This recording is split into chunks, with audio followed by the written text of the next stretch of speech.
Bienvenidos a la saga del oro negro, nacionalismo petrolero. Se le denomina nacionalización del petróleo el conjunto de políticas que ejecutan los gobiernos de los países con miras a desprivatizar la extracción del petróleo. Esto quiere decir que tienen todo el derecho a explotar y obtener el control mayoritario o total de las ganancias de este concepto. Los años posteriores a la Segunda Guerra Mundial dan lugar a 30 años de expansión con los países industrializados, que coincide con el declive del carbón a favor del petróleo. A la cabeza de esta prosperidad sin precedentes está Estados Unidos, que se da cuenta de la importancia de controlar los nuevos yacimientos, especialmente los de Oriente Medio. En 1956, con el bloqueo del Canal del Suez, los consumidores europeos padecen por primera vez una interrupción del suministro del petróleo y la subida de precios y se encuentra a merced de los países hasta entonces sometidos.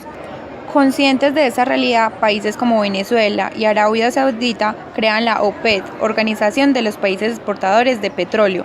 A pesar del excepcionismo de los países industrializados, ven vías de poderoso desarrollo que siguen existiendo hoy en día. En Estados Unidos, la sociedad consumista se desarrolló libremente, ya que era el mayor consumidor exportador de petróleo. La demanda mundial de petróleo era superior a su reserva.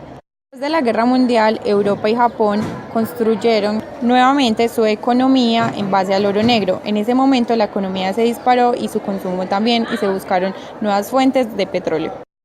Durante la historia de la industria del petróleo, ocurrieron varios acontecimientos que serán vistos a continuación. La mancha del petróleo se extiende. En 1945, el Departamento de Estado norteamericano hizo un informe sobre el petróleo y el oro negro y concluyó que controlar el petróleo serviría para ostentar el poder político y económico. Hasta ese momento, solo Estados Unidos y Rusia eran productores. En los años 50, la población liberada recientemente del colonialismo empezaron a tomar conciencia de su situación. Por ende, el nacionalismo se empezó a expandir por Oriente Medio. Primero se dio el nacionalismo árabe, luego se dieron tendencias políticas como el comunismo, marxismo y por último el terrorismo, permitiendo el nacionalismo petrolero. Lo que marcó el comienzo del petróleo en Arabia Saudí fue que el mayor Hart Holmes, ingeniero de minas irlandés, tenía como objetivo encontrar una mariposa negra, metáfora del oro negro. Contactó con Anglo-Persian, pero abandonó el proyecto porque a primera vista no encontraron el petróleo, dado que se hallaba bajo la arena, lo que hizo que se dijera que Arabia nadaba en petróleo. Juan Pérez Alfonso, el señor de la guerrilla.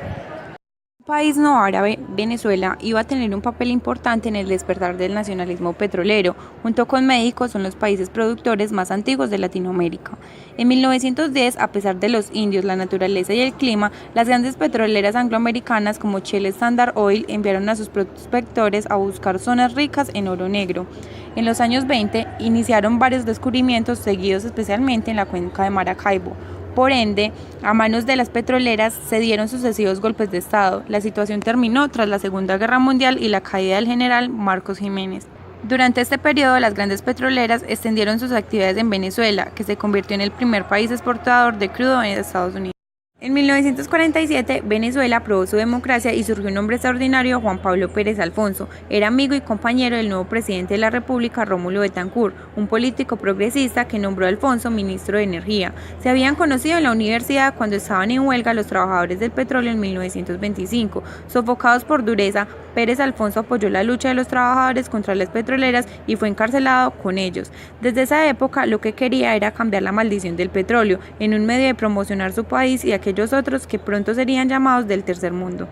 Mediante sus discursos, Pérez se convirtió en la bestia negra de las petroleras, que lo apodaron más tarde el señor de la guerrilla. En 1948, un año después de convertirse en ministro de Industria, Pérez Alfonso consiguió su primera victoria al cuestionar los antiguos acuerdos de concesión impuestos por las petroleras en los que el Estado recibía solo el 10% de los beneficios. Tras duras negociaciones, Pérez Alfonso obtuvo un gran aumento del 50% en vez del 10% del original. El famoso 50-50. Su éxito se convirtió en el modelo para todos los países que más tarde podría mejorar los del tercer mundo. La tragedia de Mossaví.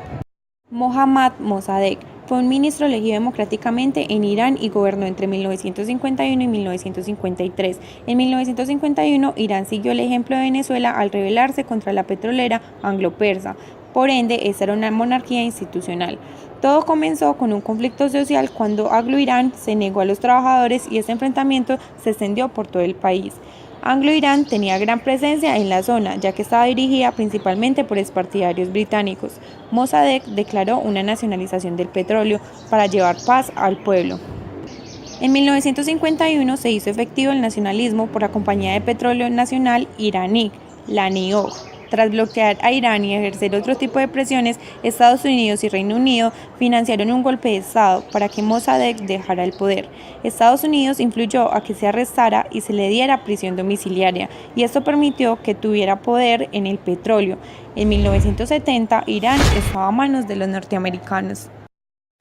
La cuestión del Canal del Suez. 3 años después del infructuoso intento de Mossadegh, Abdel Nasser, un oficial de 35 años, asumió el reto y usó el petróleo como arma contra los países occidentales. Egipto tenía una poderosa ventaja estratégica: el Canal del Suez, la principal vía de crudo de Oriente hacia Europa. El 23 de julio de 1953, un mes después de su elección como presidente, Nasser proclamó la nacionalización del Canal del Suez, controlado hasta entonces por ingleses y franceses. Con la ayuda de Israel, estos intentaron recuperar sus propiedades por la fuerza y lanzaron una expedición bien vista desde lo militar, pero para la política un completo desastre. En la Guerra Fría, Estados Unidos quería mantener su influencia en la región. En consecuencia, obligaron a franceses e ingleses a retirarse. La respuesta de Nasser al ataque franco-británico fue cerrar el Canal del Suez y sabotear los barcos. Como respuesta, el envío de petróleo a Europa se colapsó y los precios se dispararon.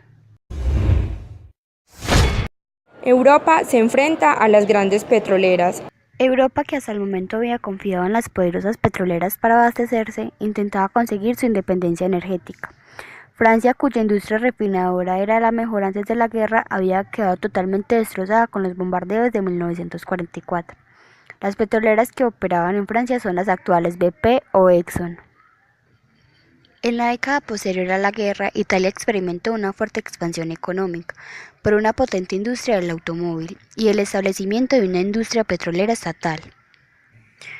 Su iniciador fue Enrique Mattei, quien murió en un accidente aéreo el 27 de octubre de 1962. Su muerte marcó el final de la época heroica de la industria petrolera italiana.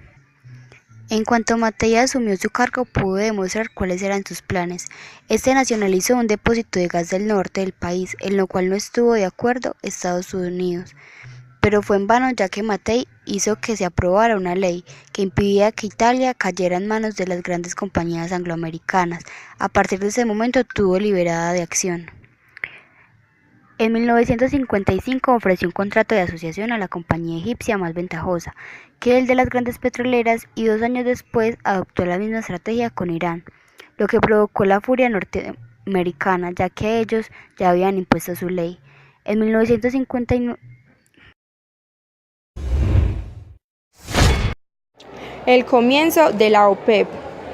Los líderes de 24 países africanos y asiáticos, países no alineados como se les llamaba, se reunieron en una conferencia de Dambú en 1955. Allí se cristalizó el deseo político de autodeterminación y el sueño de financiar su propia economía. 2 hombres que lideraban la lucha que poco a poco minaría el poder de las petroleras: Pérez Alfonso, ministro de Energía, el señor de la guerrilla, y su homólogo saudí Dalak Darik, nacionalista radical, al que los norteamericanos llamaban el jeque rojo. Darik y Alfonso se pusieron de acuerdo al negarse al bajar el precio del petróleo. A la inversa de los beneficios de los países productores, tenían que aumentar porque eran injustamente bajos. Una vez que quedó claro el objetivo, en el primer Congreso Árabe del Cairo, estos 2 hombres realizaron reuniones secretas a las que también asistieron iraquíes y cubatíes. Allí decidieron firmar el Pacto de Mahdi, porque fue el lugar donde se firmó y era un lugar turístico en Egipto. Allí se comprometieron a reaccionar si el precio del petróleo volvía a bajar. Las grandes compañías no se tomaron en serio esas advertencias. El 10 de septiembre de 1960, un año después de la reunión secreta de Mahdi, los representantes de países que firmaron el pacto, Arabia Saudí, Irak, Irán, Kuwait y Venezuela, se reunieron en Bagdad Tras 4 días de tormentosas conversaciones, los delegados finalmente accedieron a crear una asociación cuyo objetivo era defender sus intereses comunes, que se llamaría OPEC, Organización de Países Exportadores de Petróleo. La principal tarea de los países de sus miembros sería decidir el precio de venta de su petróleo. Durante los años 60 y 70, a los 5 países fundadores, Venezuela, Arabia Saudita, Irán, Irak y Kuwait, se unieron otros 6 países, entre ellos Argelia y Nigeria.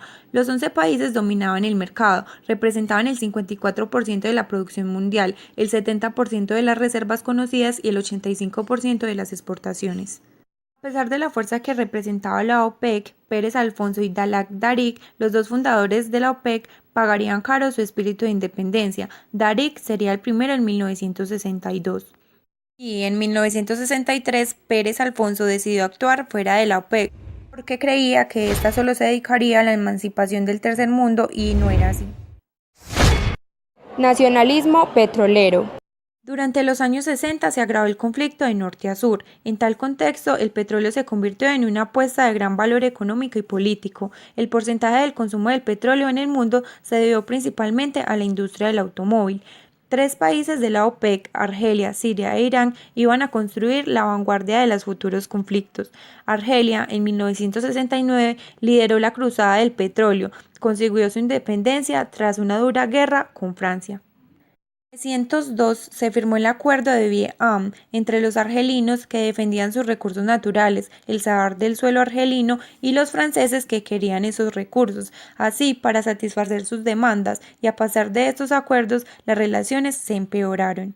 Posteriormente se creó una compañía llamada Sonatrach. Los argelinos no pudieron con ella y acudieron a los franceses. A principios de los años 70, las personas empezaron a cuestionarse en contra de lo que estaba pasando en el poder por la economía y su desarrollo. Y se dio un enfrentamiento franco-argelino que terminó el 24 de febrero de 1971, y en 1972 Libia se unió a la OPEC.